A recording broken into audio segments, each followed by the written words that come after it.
So ಸ್ಟೂಡೆಂಟ್ಸ್ಗೆಲ್ಲ ಕಷ್ಟನೇ sir, ಹಿಂಗೆ 50% ಸಡನ್ನಾಗಿ ಹೈಕ್ ಮಾಡಿದ್ರೆ. ಬುದ್ಧಿ ಇದೆಯಾ ಅವ್ರಿಗೆ? ಜಯನಗರ್ಗೆ 30 ರೂಪೀಸ್ ಇತ್ತು, ಈಗ 60 ಆಗಿದೆ, ಆಲ್ಮೋಸ್ಟ್ 100%. ದಿನನಿತ್ಯ ಇದ್ರ ಮೇಲೆ ಓಡಾಡುವಂಥವ್ರ ಪರಿಸ್ಥಿತಿ ಏನಾಗಬೇಕು? ಈಗ ಸರ್ಕಾರ ಸ್ವಲ್ಪ ಪುಗ್ಸಟ್ಟೆ ಸ್ಕೀಮ್ಗಳು ಕೊಟ್ಟಿದೆ ಜನಗಳಿಗೆ. ಬೆಲೆಗಳು ಜಾಸ್ತಿ ಮಾಡಿ ಇವರು ಫ್ರೀ ಕೊಟ್ಟು ಪ್ರಯೋಜನ ಏನು ಬಂತು? ಇದು ರಾಜಕೀಯದವ್ರು ಮಾಡೋ ಕಳ್ಳಾಟ. ಟ್ಯಾಕ್ಸ್ ಎಲ್ಲ ಪುಗ್ಸಟ್ಟೆ ಕೊಡ್ತೀವಿ ಅಂತ ಕೊಟ್ಬಿಟ್ರೆ ಒಂಥರ ಹಗಲ್ದರೋಡೆ ಆಗಿದೆ. ಕಿತ್ತು ಒಯ್ಬೇಕು ಕಾಂಗ್ರೆಸ್ನ. ಬಸ್ಸಲ್ಲೆಲ್ಲ ಟ್ರಾಫಿಕ್ ಆಗುತ್ತೆ, ಮನೆಗೆ ಹೋಗೋರು ಮನೆಗೆ ಹೋಗೋಕ್ಕಾಗಲ್ಲ ಸರಿಯಾದ ಟೈಮಿಗೆ, ಎಷ್ಟೋ ಜನ ಕ್ರೈಮ್ಗಳು ಜಾಸ್ತಿ ಆಗುತ್ತೆ. ಇದಕ್ಕೆ ನಾವು ಬಲಿ ಆಗ್ತಾ ಇದ್ದೀವಿ, ಬಲಿ ಪಶು. ಮೆಟ್ರೋ ಪ್ರೈಸ್ ಹೈಕ್ ಆಗಿದೆ 50%. ಹೌದು ಸರ್, ಅದು ಸಡನ್ ನಮಗೂ ಶಾಕ್ ಆಗಿದೆ. ಈಗ 8 ರೂಪೀಸ್ ಇದು 18 ರೂಪೀಸ್ ಆಗ್ತದೆ. ಸೊ ಸ್ಟೂಡೆಂಟ್ಸ್ಗೆಲ್ಲ ಕಷ್ಟನೇ ಸರ್, ಹಿಂಗೆ 50% ಸಡನ್ನಾಗಿ ಹೈಕ್ ಮಾಡಿದ್ರೆ. ಅದಕ್ಕೆ ಇವಾಗ ನಾವು ಅದನ್ನೇ ಸಡನ್ನಾಗಿ ಬುಕ್ ಮಾಡಿ ಫಸ್ಟ್ 50 ರೂಪೀಸ್ಗೆಲ್ಲ ಇಬ್ಬರು ಬರ್ತಿದ್ರಿ, 50 ರೂಪೀಸ್ಗೆ ಒಬ್ಬರೇ ಬಂದಿದ್ವಿ. ಜಯನಗರ್ಗೆ 30 ರೂಪೀಸ್ ಇತ್ತು, ಈಗ 60 ಆಗಿದೆ, ಆಲ್ಮೋಸ್ಟ್ 100%. ಟ್ಯಾಕ್ಸ್ ಪೇಯರ್ಸ್ಗೆ ತುಂಬ ಕಷ್ಟ ಆಗಿದೆ. ಇವಾಗ ಮೆಟ್ರೋ ಪ್ರೈಸು 47% ಇನ್ಕ್ರೀಸ್ ಆಗಿದೆ. ಏನು ಹೇಳ್ತೀರಾ? ಏನು ಹೇಳೋದು? ಬುದ್ಧಿ ಇದೆಯಾ ಅವ್ರಿಗೆ? ಒಂದು 10% ಮಾಡಿದ್ರೆ ಒಳ್ಳೇದು ಹೊರತು ಎಷ್ಟು ಮಾಡಿಬಿಟ್ರೆ ಹೆಂಗೆ? ನಾವು ಅಲ್ಲಿಂದ ಇಲ್ಲಿ ಬರೋಗಿ 25 ಬರ್ತಾ ಇರ್ತೀವಿ, 40 ರೂಪಾಯಿ ಕೊಟ್ಟಿದ್ದೀವಿ. ತುಂಬ ಕಷ್ಟ ಆಗುತ್ತೆ ರೀ. ಎಲ್ಲ ಫ್ರೀ ಅಂತ ನೋಡ್ತಾ ಇದ್ರೆ ಡೆಫಿನೆಟ್ಲಿ ಇನ್ಕ್ರೀಸ್ ಮಾಡಲೇ ಮಾಡ್ತಾರೆ. ನಮ್ಮ ದುಡ್ಡು ನಮಗೆ ಫ್ರೀ ಕೊಡ್ತಾ ಇದ್ದಾರೆ ಅಷ್ಟೇ ಹೊರತು ಗೌರ್ಮೆಂಟಿಂದ ಅವ್ರು ಜಾಬಿಂದ ಕೊಡ್ತಾ ಇಲ್ಲ. ಇದು ರಾಜಕೀಯದವ್ರು ಮಾಡೋ ಕಳ್ಳಾಟ. ಅದು ಈಗ ಸರ್ಕಾರ ಸ್ವಲ್ಪ ಪುಗ್ಸಟ್ಟೆ ಸ್ಕೀಮ್ಗಳು ಕೊಟ್ಟಿದೆ ಜನಗಳಿಗೆ. ಈ ಥರ ಕೊಡುತ್ತೆ, ಆ ಥರ ಕಿತ್ಕೊಳ್ತಾ ಇದೆ. ಏನೋ 5% 10% ಆಗಿದ್ರು okay, but 46% is too much. ನಂಗೆ ಗೊತ್ತಿಲ್ಲ, ನೆನ್ನೆ ಕಾರ್ಡಲ್ಲಿ 100 ರೂಪಾಯಿ ಇತ್ತು, ಅದು ಇನ್ಸಫಿಷಿಯೆಂಟ್ ಬ್ಯಾಲೆನ್ಸ್ ತೋರಿಸ್ತಾ ಇತ್ತು. ಕೆಂಗೇರಿಯಿಂದ ನಾನು ಕೇರ್ ಪರ ಹೋಗ್ಬೇಕಾದ್ರೆ ಸರ್ ಮೊದಲು 26 ರೂಪಾಯಿ ಆಗ್ತಿತ್ತು, ಈಗ 35 ರೂಪಾಯಿ ಆಗಿದೆ ಸರ್. ಕೂಲಿ ಕಾರ್ಮಿಕರೆಲ್ಲ ಏನು ಮಾಡ್ತಾರಪ್ಪ? ಮೆಟ್ರೋಗೆ ಬರಬೇಕಂದ್ರೆ ಎಲ್ಲಿಂದ ಬರೋದು? ಮೆಟ್ರೋ ಪ್ರೈಸು 50% ಜಾಸ್ತಿ ಆಗಿದೆ ಇವತ್ತಿಂದ. ಏನು ಹೇಳ್ತೀರಾ? ಅಲ್ಲ ಸರ್, 100%. ನಾವು ಚಲಗಾಟದಿಂದ ಓಡಾಡ್ತಿದ್ವಿ, 33 ರೂಪೀಸ್ ಇತ್ತು, ಈಗ 60 ರೂಪೀಸ್ ಆಗಿದೆ. 100% ಜಾಸ್ತಿ ಆಗಿದೆ ಸರ್. ಈಗ ನಮಗೆ ಏನಿಸ್ತಾ ಇದೆ, ಪೆಟ್ರೋಲ್ ಪ್ರೈಸ್ 100 ರೂಪಾಯಿ ಇದೆ. ನಮ್ದು ಯೂನಿಕಾರ್ನ್ ಬೈಕ್ ಇದೆ, ನಾವು 1 ಲೀಟ್ರ್ ಪೆಟ್ರೋಲ್ ಹಾಕಿದ್ರೆ 50 ಕಿಲೋಮೀಟ್ರ್ ಮೈಲೇಜ್ ಬರುತ್ತೆ. ನಮಗೆ ಅಲ್ಲಿಂದ ಇಲ್ಲಿಗೆ ಡಿಸ್ಟೆನ್ಸ್ ಇರೋದು 15 ಕಿಲೋಮೀಟ್ರ್, ಹೋಗಕ್ಕೆ 15 ಬರೋಕ್ಕೆ 15, ಇನ್ನು 20 ಕಿಲೋಮೀಟ್ರ್ ನಮಗೆ ಉಳಿಯುತ್ತಲ್ಲ. ಬಸ್ ದರ ಆಯಿತು, ಎಣ್ಣೆ ದರ ಆಯಿತು, ಆಮೇಲೆ ರಿಜಿಸ್ಟ್ರೇಷನ್ ಪೇಪರ್ ದರ ಆಯಿತು, ಎಲ್ಲ ದರಗಳು ರೈಸೇ. ಕಾಂಗ್ರೆಸ್ ಸರ್ಕಾರ ಬಂದು ಬಿಟ್ಟು ಗ್ಯಾರಂಟಿ ಕೊಟ್ಟಿರೋದು ಮೊದಲನೇ ತಪ್ಪು. ಜನ ಯಾವತ್ತೂ ದುಡ್ಡು ತಿನ್ನಬೇಕು, ಅದಕ್ಕೆ ಬೆಲೆ ಗೊತ್ತಿರುತ್ತದೆ. ಯಾವುದು ಆರೋಗ್ಯ ವಿದ್ಯೆ ಎರಡೂ ಕೊಟ್ಬಿಟ್ರೆ ಅವರೇ ಸಂಪಾದನೆ ಮಾಡ್ಕೊಂಡು ಅವರೇ ತಿಂತಾರೆ. ಈ ಪುಕ್ಷಟೆ ಕೊಡೋವಂಥದ್ದು ಏನಿರಲ್ಲ. ಪುಕ್ಷಟೆ ಕೊಡ್ತೀವಿ ಅಂತಾರೆ, ಎಲ್ಲ ರೇಟು ರೈಸ್ ಮಾಡ್ತಾರೆ. ಈ ಕೊಟ್ಟಿದ್ದೇನು ಸುಖ ಬಂತು? ಯಾರು ಟ್ಯಾಕ್ಸ್ ಕಟ್ತೀವಿ ಅವರಿಂದನೇ ಇವೆಲ್ಲ ಅಭಿವೃದ್ಧಿ ಆಗಬೇಕಾದ್ರೆ ಟ್ಯಾಕ್ಸ್ ಎಲ್ಲ ಪುಕ್ಷಟೆ ಕೊಡ್ತೀವಿ ಅಂತ ಕೊಟ್ಬಿಟ್ರೆ ಇನ್ನು ಬಡ್ಜೆಟ್ ಅಲ್ಲಿ ಹಣ ಎಲ್ಲಿರ್ತದೆ ರೋಡ್ ಮಾಡೋಕ್ಕೆ? ಈ ಸರ್ಕಾರ ಬಂದು ಪ್ರತಿ ಯಾರ್ಯಾರಿಗೂ ಎಲ್ಲ ಫ್ರೀ ಮಾಡಿಬಿಟ್ಟು ಈಗ ಸಾರ್ವಜನಿಕರ ಮೇಲೆ ಆಗ್ತಾಯಿದೆ. ಯಾರು ಕೇಳಲಿಲ್ಲ, ನಮಗೆ ಬಸ್ ಫ್ರೀ ಕೊಡಿ, ನನಗೆ ಕರೆಂಟ್ ಫ್ರೀ ಕೊಡಿ, ನನಗೆ ಅಕ್ಕಿ ಫ್ರೀ ಕೊಡಿ, ಇದು ಕೊಡಿ. ಒಬ್ಬ ಮನುಷ್ಯ ಸಂಪಾದನೆ ಮಾಡಬೇಕು ಅಂತಂದರೆ, ಜೀವನ ಮಾಡಬೇಕು ಅಂದರೆ ಅವ್ರ ಹೆಂಡತಿ ಮಕ್ಕಳನ್ನ ಆರಾಮಾಗಿ ಸಾಕೊಂಡು ಹೋಗ್ತಾನೆ. ಅದು ಬಿಟ್ಬಿಟ್ಟು ಇವರು ಬಸ್ ಫ್ರೀ ಮಾಡಿಕೊಂಡು ಅದು ಯಾವ ಇನ್ನೊಂದು ಮತ್ತೊಂದು ಎಲ್ಲದು ಫ್ರೀ ಮಾಡ್ಕೊಂಡು ಅಕ್ಕಿ ಫ್ರೀ, ಕರೆಂಟ್ ಫ್ರೀ, ರಾಜ್ಯನ ದಿವಾಳಿ ಮಾಡಿಬಿಡ್ತಾರೆ ಇವರು. ಅದೇ ಇದು ಗ್ಯಾರಂಟಿಯಾಗೆಲ್ಲ ಕಾಸು ಆಗಿಲ್ಲ ಅಂದ್ಬಿಟ್ಟು ಅದಕ್ಕೆ ಈ ಥರ ಮಾಡಿರಬೇಕು. ಅದೇ ಬಸ್ದು ಮಾಡಿದ್ರು, ಇವಾಗ ಮೆಟ್ರೋಗೂ ಆಗೈತೆ. ಅದು ಮುಂದೆ ಇನ್ನೇನು ಮಾಡ್ತಾರೋ ಗೊತ್ತಿಲ್ಲ, ನೋಡಬೇಕು. ಮೆಜೆಸ್ಟಿಕ್ಕಿಂದ ಅಲ್ಲಿಗೆ 80 ರೂಪಾಯಿ ವೈಟ್ ಫೀಲ್ಡ್ಗೆ ಮೊದಲೇ ಎಷ್ಟಿತ್ತು?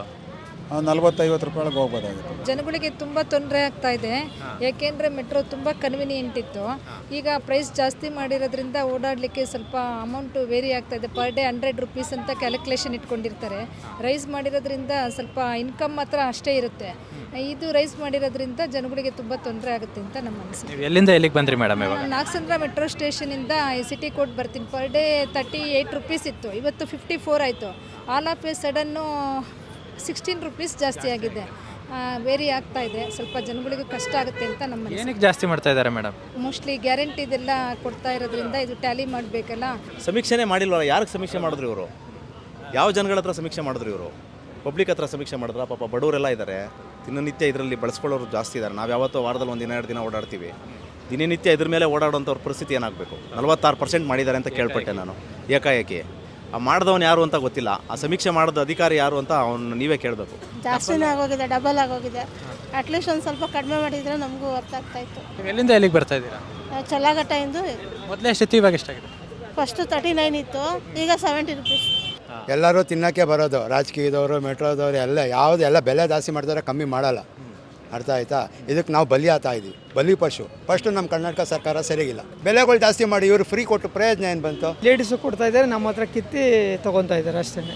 ಹೆಣ್ಣು ಮಕ್ಕಳಿಗೆ ಅದನ್ನು ಫ್ರೀ ಇದನ್ನು ಫ್ರೀ ಅಂತ ಕೊಟ್ಟು ಇವರು ಅಧಿಕಾರಕ್ಕೆ ಬರೋದಕ್ಕೆ ಇವತ್ತು ಬೊಕ್ಕಸದಲ್ಲಿ ಸಂಪೂರ್ಣವಾಗಿ ಹಣ ಇಲ್ಲದೇ ಇರೋದ್ರಿಂದ ಯಾವುದೇ ಒಂದು ಕಾಮಗಾರಿ ಕೆಲಸಕ್ಕೆ ಹಣ ಕೊಡೋದಕ್ಕೆ ಇವತ್ತು ದುಡ್ಡಿಲ್ಲ.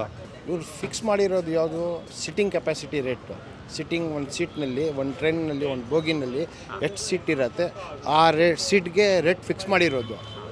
ಇಲ್ಲಿ ಸೀಟಲ್ಲಿ ಸ್ಟ್ಯಾಂಡಿಂಗ್ ನೋಡಿ 60% ಜಾಸ್ತಿ ಜನ ನಿಂತ್ಕೊಂಡು ಬರ್ತಾರೆ. ಅದಕ್ಕೋಸ್ಕರ ರೇಟ್ ಸ್ವಲ್ಪ ಕಡಿಮೆ ಮಾಡಬೇಕು.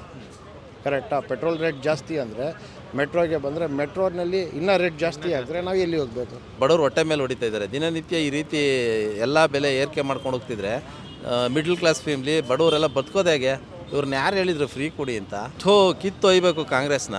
ನಾವು ಇರೋದು ದಾಸಹಳ್ಳಿಯಲ್ಲಿ 22 ರೂಪಾಯಿ ಇತ್ತು 70 ಪೈಸಾ, ಇವಾಗ 38 ರೂಪಾಯಿ. ಲೇಡೀಸ್ಗೆಲ್ಲ ಫ್ರೀ ಕೊಡ್ತಾರೆ. ಆ ದುಡ್ಡನ್ನ ನಮ್ಮ ಮೇಲೆ ಹಾಕ್ತಾರೆ ಅಷ್ಟೇ, ಇನ್ನೇನು ಇಲ್ಲ ಸರ್.